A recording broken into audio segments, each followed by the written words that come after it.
we should always point the finger at the system. System is created by governing body. Government, who has been governing this country for over and over again for a period of 76 years, has really entirely screwed up the system. This is where the systems has to be changed, where an entrepreneur can develop. Now today, if you were to take, we only export about 12 billion, where we import nearly 21 billion. The government will make leaderships, institutes to protect the entrepreneur. What is an entrepreneur? Because an entrepreneur is someone, why do we call the entrepreneur the economical backbone? Because it is. Because when it comes to entrepreneurship, the risk we take in trying to build a business, it is enormous, unbelievable. It doesn't matter the size of the business, it is how we start the business. How we start businesses, especially when we take the entrepreneurship. It's not like a multinational company. Multinational company is at a different level. But when we have to understand the entrepreneur, it's completely different. Because entrepreneur is a person who starts something with nothing, who wants to build something with nothing, wants to create something for the future, wanting to offer something so much more to the generation, to the country, to make things evolve, to make the place a better place. So this is an entrepreneur. Entrepreneur is like water. Why I call water? It could steep through anything. It is so resilient that it will uphold anything, and we understand people, we understand the system, we understand the economy, we understand so many things, but most of the time what happens is the country does not understand us, especially when it comes to underdeveloped countries of our nature. Not the developed countries are totally different because they have a different platform for entrepreneurship. For them, they value the entrepreneur. For them, the entrepreneur is bread and butter. Or for them, the entrepreneur is the country. Because they believe if the entrepreneur collapses, that means the economy would collapse. So they always try to make a major contribution towards upholding the entrepreneur. They will bring out different sort of systems, different ethics of protecting the entrepreneur, but not in countries of this nature, and especially when you take the Asian region, countries like Sri Lanka. Now, if you take the other Asian countries, they value the entrepreneur, they try protecting the entrepreneur. Why I see is different today is how this country can evolve in making the entrepreneur into a better way. That's what we are looking at today. It's not talking about the entrepreneur itself. Because everybody knows, because most of them here might be there are a lot of entrepreneurs here. They understand the gravity of entrepreneurship. You all understand the risk you all take. You all understand the market value. You all understand so many things. That's why you want to invest in something, whatever you know. But the difference is that the system that makes the entrepreneur strong is that is something that should be developed. Where a lot of countries of this nature does not understand. Because I believe when we become entrepreneur, the major risk part has been taken by us. We take the risk.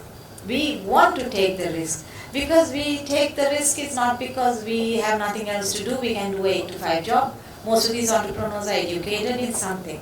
I mean, most of the time they are a degree holder, not to say everybody, but most of them today too, who comes into entrepreneurship.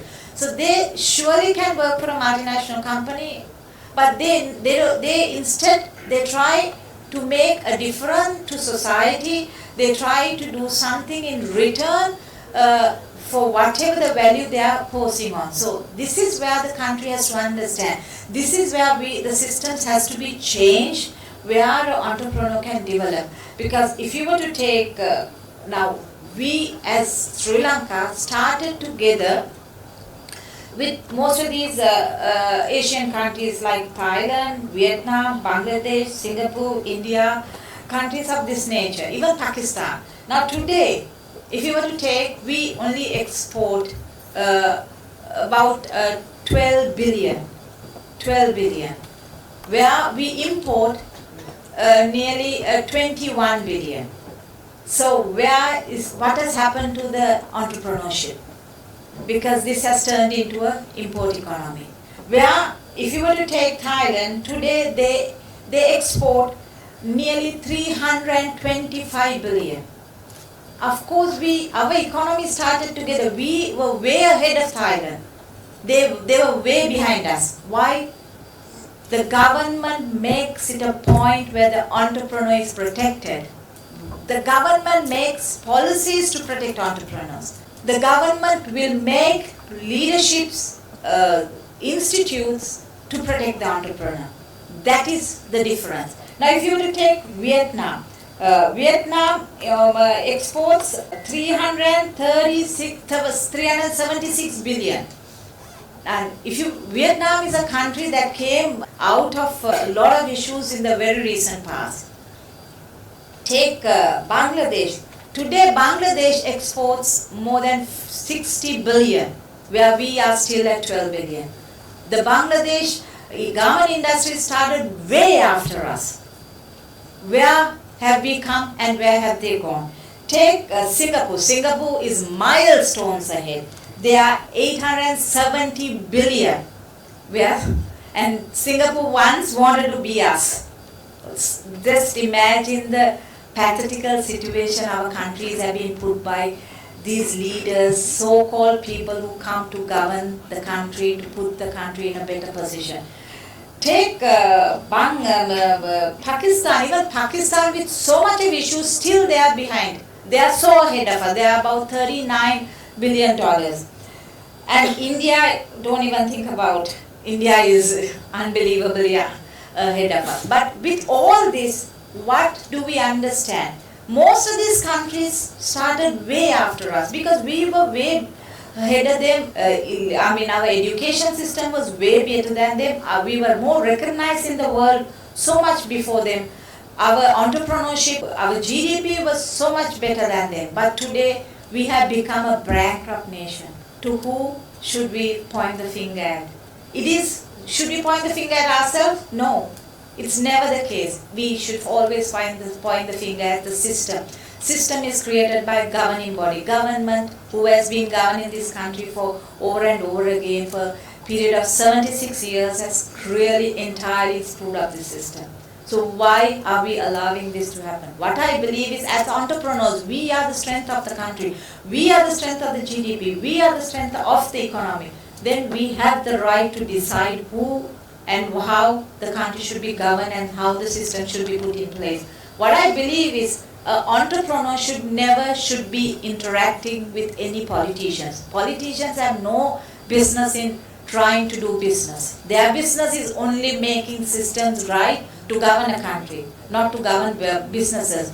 Soon as the political system gets involved and inculcated with the business sector, there is where what has gone wrong today. Because we have to depend on politicians for every nook and key. Even to get the basic approval, we need a political system. We need a political body. We need politics.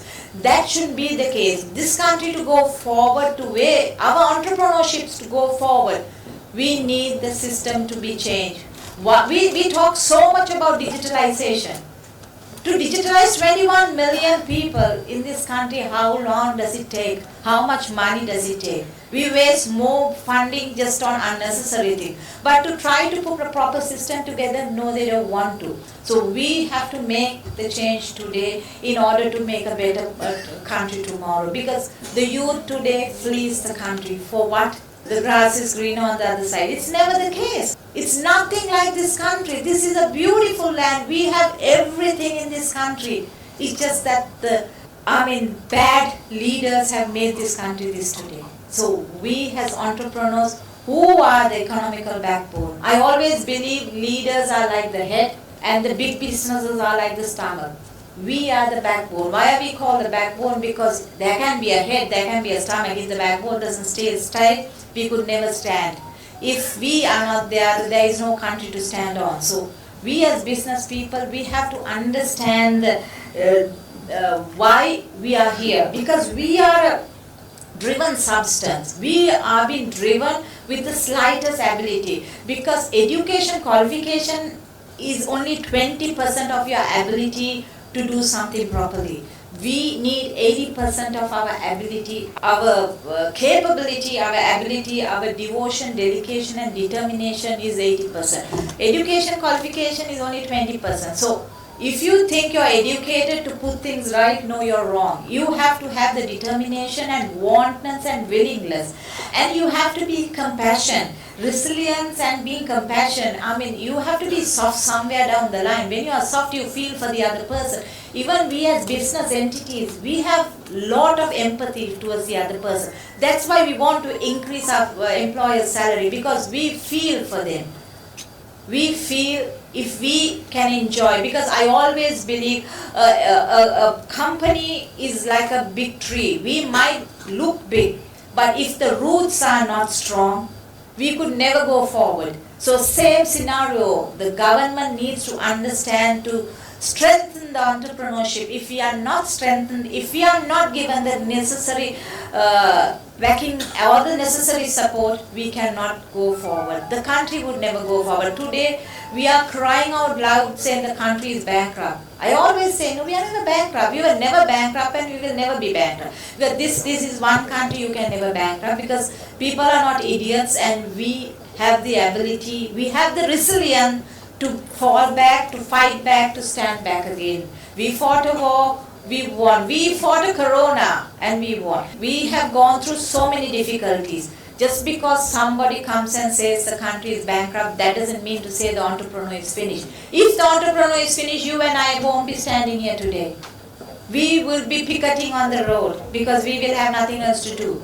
So remember, we need to put systems right. To put systems right, we have to bring in, showing our strength to the political system, that if we are not being put in the correct position, there won't be a you. I always say, like, I remember, I'm going to tell you one saying of Martin Luther King. Everybody can't be famous, but everybody can be great. Great at whatever you do. You can be a small entrepreneur, you can be a big entrepreneur, you can be whatever you are, but just be great at whatever you do. Be passionate about whatever you do. Love everything, whatever you do. If you do with love, if you do with passionate, if you do with greatness, there is nothing that will go wrong. And the resilience we as Sri Lankans hold has, I don't see it in any other nation, I don't see it in any other country, because they always fall back on others. We always fall back on ourselves. We have the empathy, we have the ability, we have the sustainability. We only need the guidance. The guidance can be given and we will stand, we will rock, we can go forward. So as entrepreneurs, I believe, I'm a woman entrepreneur. I always believe I am capable of anything. I am not below anybody, because today women population is 50% to the male population. We have equality in this world. So we should be treated equal. I'm not trying to put the man dominant world down, but I am not putting any woman down, because this world belongs to everybody equally. Same way this country belongs to all entrepreneurs equally. Not only the big fish only have to, fetch and feel and, live. It's us who has contributed most amount to the country's GDP. It is who has given the adequate funding for the governments to run, because we, the people who pay the tax, their salaries. So remember, as entrepreneurs, we need to stand and show our strength to go forward, and we can make the change. And believe me, you are all strong. We all are strong. Thank you.